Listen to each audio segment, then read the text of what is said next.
One of the good things about Africa is that it has so much vast opportunity, but when you don't have the right government in place like Nigeria, you will struggle when it comes to moving the African produce from here to Europe. And this is why we are saying that we want a Yoruba government that works with the neighboring country like Benin Republic, Ghana, Sierra Leone, where we can move all this produce as quickly as possible, from this location to Europe, where we can then, develop, a business opportunity to the traders and those in the European market as well. And the only government that can do that is when we have a stable Yoruba government, a government that represents the people.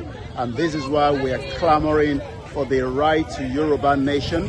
And as we continue the peaceful Yoruba mega rally under the leadership of Professor Adebanji Akintoye. My name is Olawumi Koiki, reporting for Koikimedia right in the middle of a good market that is operating right here in Benin Republic, where we continue to say that Yoruba nation can give us the right materials where we can trade with many of our sisters, our brothers across Benin Republic, Ghana, Sierra Leone and Togo, and we can import all these back as well to Europe.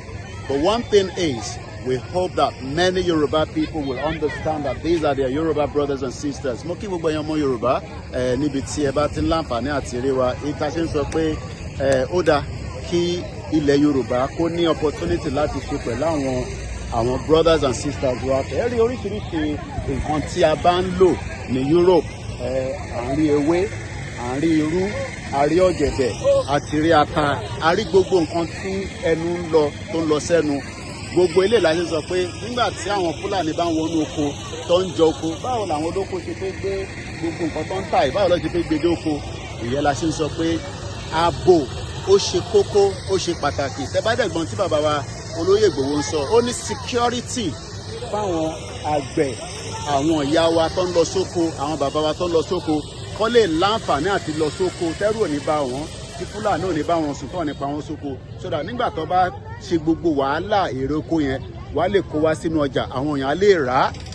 Èlé la ṣe wá sínú ọjà Sunday market ní Benin Republic láti wá fojú wa rí, kẹ́yìn náà lè rí pé in tó kù ní sí ni pé ká fọwọ́ kún bàbá wa Professor Akintoye, Olóyè Ìgbòho àti gbogbo ẹgbẹ́ ìfẹ́lódùn tó ń sọ pé a fẹ́ ààbò fáwọn oko, àwọn tó ń ṣoko nílẹ̀ Yorùbá. Ìyẹn ni a ṣe wá sí Áfíríkà láti tún wá wo bí ó ṣe ń lọ ní inú ọjà tá a wà yìí.